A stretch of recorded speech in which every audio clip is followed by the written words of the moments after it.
Bueno, en uno de mis vídeos ya hemos visto las diferentes pruebas diagnósticas para la enfermedad de COVID-19, y en otro vídeo que he publicado en mi canal secundario, a modo de una falsa comedia, hemos visto los signos vitales que indican una enfermedad activa. Es momento de una actividad que implique aplicar nuestros conocimientos diagnósticos de la enfermedad, junto con los que ustedes ya deben saber como laboratoristas o químicos, para analizar casos clínicos. Como saben, nunca está de más mantener nuestros conocimientos frescos como químicos o laboratoristas. Paciente masculino de 80 años, ingresa a consulta en la especialidad de medicina de urgencia el 31 de septiembre de 2020. Manifiesta tener 10 días con la enfermedad, en las que denota tos seca, hiporexia, disnea progresiva. Tiene antecedentes de hipertensión arterial, por lo que toma tratamiento antihipertensivo, desde inhibidores de la ECA, hasta betabloqueadores, antagonistas del receptor 2 de angiotensina, diuréticos. En los antecedentes epidemiológicos, tiene un hijo de 29 años, que realiza rondines en el área de urgencias, por lo que se deduce que él pudo ser el contacto COVID inicial del paciente senil. Como sabemos, como parte de los antecedentes, tenemos que encontrar quién fue el posible familiar que contrajo primero la infección, y por ende, el contacto COVID de quien el paciente senil contrajo la infección. Y tal como ya muchos lo sabemos, la fiebre está presente en más del 50% de los casos de COVID, pero, curiosamente este dato desciende cuando se trata de pacientes ancianos. En pocas palabras, para elaborar la historia clínica, es imprescindible no dejar pasar por alto ningún dato. En el caso del COVID siempre hay que incluir a fuerzas 2, el contacto COVID, y la presencia de fiebre. Y por cierto, la disnea, como lo dije en algún vídeo, es indicativo de COVID, pero tiene que ser progresiva, es decir, el grado de disnea tiene que avanzar lentamente, pero claro, no toda disnea se asocia con COVID, posiblemente la patología cardiovascular del paciente explique en parte la disnea que presenta el paciente, pero, si nos fijamos en antecedentes cardíacos, el paciente no tuvo falla cardíaca, ni arritmias, ni infarto de miocardio, por lo que la disnea se va para el lado indicativo de COVID. Así que en pocas palabras, ya tenemos dos datos certeros que nos pueden arrojar que efectivamente es un indicativo de COVID. El examen físico revela leve disnea, aleteo nasal, uso de músculos accesorios de la respiración. Y bueno, por si muchos no lo saben, aquí en Latinoamérica los pacientes COVID se clasifican en 3 escenarios: leve, moderado y grave. Leve pertenece a los estadios tempranos de la enfermedad, moderado es cuando ya la respiración está comprometida, y grave es cuando aparece la famosa tormenta de citocinas, responsable de las muertes por COVID. El paciente no tiene dolor torácico, y solo presenta disnea, por lo que, a pesar de que ya pasaron más de 10 días desde que comenzó con los síntomas, estamos ante un caso leve. Y al menos el paciente tiene que tener uno de los síntomas menores, que como muchos ya sabemos van desde la pérdida del sentido del olfato o el gusto, hasta signos de dolor. Ahora, ya que tenemos un posible paciente COVID, necesitamos encontrar signos de fatiga muscular, es decir, hay que verificar que el paciente use bien los músculos accesorios de la respiración, en especial el músculo esternocleidomastoideo, los músculos abdominales, y los músculos del aleteo nasal. Cuando el paciente presenta esfuerzo respiratorio quiere decir que dichos músculos están contraídos. Nuevamente, si hablamos de la infección respiratoria, tenemos 3 escenarios: el leve es cuando hay síntomas gripales sin dificultad respiratoria, el moderado es cuando el paciente usa los músculos accesorios, pero, la hipoxemia es la que decide si es grave o moderado, si no la hay es moderado, si la hay es grave. Pero, ¿cómo sé que hay hipoxemia? ¿Hay que intubar o proporcionar respiración mecánica al paciente? La respuesta es sí, la respiración mecánica es solo para aquellos pacientes que tengan hipoxemia, es decir, cuando su saturación caiga a menos de 90, cuando la presión de oxígeno caiga a menos de 75, y la pulsación sobrepase los 100, es un indicativo que el corazón se está esforzando, exigiendo mayor oxigenación por parte de la respiración. Entonces es ahí cuando los músculos del paciente se mostrarán contraídos. Los 4 criterios se cumplen en este caso clínico, por lo que el paciente está en el escenario grave en lo que refiere a infección respiratoria, y sí, es necesario proporcionarle respiración mecánica al paciente. Así que, inicialmente hemos catalogado al paciente en fase 1, ahora lo cambiaremos a fase 2. Ahora sigue determinar el progreso, es decir, la probabilidad y el pronóstico para avanzar a la fase 3, para ello requerimos de estudios de laboratorio, y estudios de imagen de resonancia. Los datos del lab los dejo aquí, y no mencionaré todos de a uno por uno, pero los veremos rápidamente. La biometría nos revela una proliferación leucocitaria, aumento de los neutrófilos y disminución de los linfocitos, trombocitopenia, y aumento de la velocidad de sedimentación globular. Bueno, como saben, esta última también es un medidor de la inflamación, más precisamente es una reacción producto de las proteínas de fase aguda, que como ya sabemos una de ellas es la proteína C reactiva. Por ello, la BSG y la PCR están llevadas de la mano, no solamente en un perfil reumático.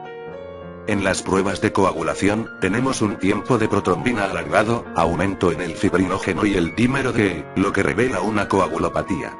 Y bueno, ya hemos visto varios tipos de coagulopatías en vídeos pasados, solo hay que saber diferenciar una de otra. Como sabemos, en las coagulopatías sea por sepsis o de consumo, ambos tiempos son marcadores. Sin embargo, en el COVID nos centraremos en el tiempo de protrombina exclusivamente, y lo súper importante que diferencia la coagulopatía por COVID de las otras dos, son un incremento en el fibrinógeno y el dímero D. Aquí en la imagen se ve ilustrado los dos mecanismos que ya vimos, el de la neutrofilia, y el de la coagulopatía asociadas al COVID. En la parte serológica, tenemos que el suero es reactivo ante los anticuerpos IgG del virus, lo que quiere decir que el paciente ya está generando inmunidad. Tenemos la PCR en un rango manejable, pero a la vez indicativo de una enfermedad viral, y tenemos por último, un incremento en la ferritina. La ferritina se ha descrito como un indicador de la tormenta de citocinas, es decir, un pronosticador de la AIO que puede haberla, o simplemente, al igual que la VSG y la PCR, es un marcador de inflamación. En la parte de la química sanguínea, vemos que no hay hiperglucemia, no hay compromiso del riñón, no hay pérdida de fluidos. En la parte hepática tenemos a la hipoalbuminemia. Bueno, este dato es explicado por el famoso síndrome de fuga capilar. Esto quiere decir que el plasma sanguíneo está migrando desde la circulación a tejidos capilares, fenómeno asociado al incremento de interleucinas, o más vulgarmente llamado la tormenta de citocinas. Así que en resumen, la albúmina también es un valor que predice o indica tormenta de citocinas. Ahora, veamos la lactato deshidrogenasa. Ya sabemos que es un marcador de lesiones tanto en sangre como en órganos, y todos apuntan al hígado, y es más que obvio que toda la sopa inflamatoria tarde o temprano va a parar al hígado. Así que en resumen, el daño hepático es producto de la respuesta inflamatoria tras la infección por COVID. Así que, resumiendo todos estos datos de laboratorio, los únicos datos que nos arrojan son inflamación, daño por respuesta inflamatoria, problemas en la coagulación, posibilidad de tormenta de citocinas, e inmunodepresión leve. Para clasificar como etapa severa, que es donde se presenta la tormenta de citoquinas, se tienen que cumplir 5 criterios: el dímero de mayor a 1000 mg por mililitro, la creatinina fosfoquinasa encima del valor de referencia, la proteína C reactiva mayor a 100 mg por litro, la lactato deshidrogenasa mayor a 245 unidades, y la cuenta de linfocitos menor a 0,8% del diferencial. En los datos del paciente, se cumple solo un criterio, el dímero D elevado. Así que en pocas palabras, el paciente tiene pocas probabilidades de que progrese a tormenta de citoquinas, pero el dímero D ya nos dice que hay que iniciar tratamiento anticoagulante. En el caso del COVID, la más factible es la enoxaparina. Y ahora, la ferritina y la proteína C reactiva nos indican que hay inflamación, así que, forzosamente, hay que iniciar tratamiento con un desinflamatorio e inmunosupresor potente. Más adelante hablaremos del tratamiento. Ahora, ya la parte de laboratorio nos dice algo, también la parte de las tomografías nos dirá cosas. Aquí tenemos un evidente infiltrado alveolar, pero ¿de qué grado es? Nuevamente, se tienen tres tipos de invasividad pulmonar. Enfóquense en las partes de donde nace el árbol bronquial. El más leve es cuando apenas se ven opacidades en los bronquios primarios, y cuando avanzan y llegan a los lóbulos inferiores del pulmón es cuando ya se considera grave. En el caso del paciente, ya hay un infiltrado alveolar grave, y esto ya nos habla de mal pronóstico. Esto es lo que nos podemos topar en una radiografía de tórax anteroposterior. La vista axial nos dirá mejor el grado de invasividad pulmonar. Las zonas negras pertenecen a los pulmones, y los puntitos y rayitas blancas son los vasos sanguíneos, que en un paciente sin COVID deben ser delgados, pequeños, o casi difusos. Pero, cuando los espacios pertenecientes a los pulmones se llenan de manchas grises, representan inflamación, y los vasos sanguíneos se pueden mostrar engrosados. En el caso del paciente, la vista axial del tórax también nos indica inflamación, invasividad pulmonar, y vemos que se encuentra comprometido el riego sanguíneo pulmonar, lo que significa, junto con los datos que nos arroja el laboratorio, la presencia o un posible evento tromboembólico. Ante esto, el primer tratamiento a administrar a este paciente COVID es el anticoagulante, y como sabemos, el de oro es la enoxaparina. Como ya vimos en aquel vídeo, la enoxaparina es una heparina de bajo peso molecular, y como ya vimos en aquel vídeo, la enoxaparina brinda un efecto más predecible que la heparina normal, aparte la biodisponibilidad es mejor, y el más importante, y como ya hemos visto cuando hablé de la heparina, si utilizamos una heparina normal como sabemos tendremos que vigilar el tiempo de tromboplastina parcial. En un paciente COVID no tenemos tiempo para eso, así que es mejor utilizar la enoxaparina. Recordemos que la dosis estándar de enoxaparina es de 50 miligramos, es decir, 1 miligramo por cada kilogramo de peso, esto cada 12 horas, sin embargo, la dosis para un paciente COVID no cambia mucho, si se trata de un paciente senil la dosis baja un poquito, aproximadamente unos 0.75 miligramos por kilogramo, es decir, 75 unidades. Y bueno, como tenemos inflamación e invasión pulmonar, pero sin embargo, la proteína C reactiva, la cuenta de linfocitos no nos indica tormenta de citocinas, tenemos que iniciar un tratamiento antiinflamatorio de profilaxis, y usaremos el antiinflamatorio de oro en el tratamiento de COVID, la dexametasona. La dosis de la dexametasona es muy variable, como saben algunos, pueden ir desde los 0.5 miligramos hasta 10 miligramos al día, sin embargo, la dosis promedio para un paciente COVID sin tormenta de citocinas, es de 5 miligramos al día, y para un paciente grave con la tormenta de citocinas, es la dosis máxima de 10 miligramos. Y como siempre, súper recomendable que el paciente mantenga la posición prona durante todo su tiempo en reposo, ya que esta posición incrementa la perfusión, la ventilación y la oxigenación, fundamentales en el tratamiento de un paciente COVID.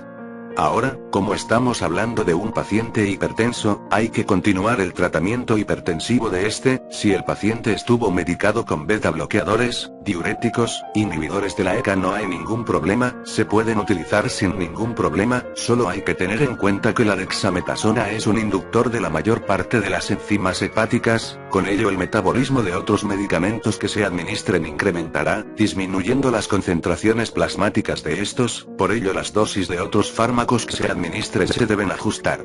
En el caso del paciente su tratamiento antihipertensivo estándar es el losartán, la dosis máxima de este fármaco es de 50 miligramos al día, sin embargo como ya dijimos, tenemos que ajustar la dosis, aumentando el fármaco para compensar la cantidad que será metabolizada por el efecto de la dexametasona, por lo que ahora la dosis subirá a 100 miligramos al día. Bueno, ya tenemos tratamiento para el infiltrado bronquial y la coagulopatía asociada al COVID, ahora solo nos queda neutralizar el virus. Y curiosamente, yo me he topado con recetas donde viene toda una sopa de fármacos, todos ellos para tratar las mortíferas complicaciones producto de la fisiopatología del COVID, pero no viene nada de cómo neutralizar al virus. Les explicaré esto desde cero. Cuando a mí me tocó investigar sobre los coronavirus solo encontré que el tratamiento que se ha utilizado desde mucho antes que la primera epidemia por coronavirus apareciera en 2002 en China, eran los interferones. Recordemos inmunología básica, un interferón por sí solo neutraliza a varios tipos de virus, entre ellos los coronavirus. Los interferones detienen la síntesis de proteínas virales en células infectadas, asimismo promueven la apoptosis de las células infectadas haciendo que el virus se muera dentro de ellas. Pero fuera de eso, en todos los libros que busqué y me fío de ellos, no hablan de antivirales, dentro de ellos dicen que los antivirales, a pesar de mostrar cierta actividad, no son la opción más factible, ni mucho menos se pueden utilizar cosas que nada que ver con una enfermedad viral como antibióticos. No quiero explicar los detalles porque YouTube me ha borrado este vídeo un par de veces, pero, les diré que, hasta ahora solo hay tratamiento para las complicaciones del COVID, pero no para neutralizar la infección.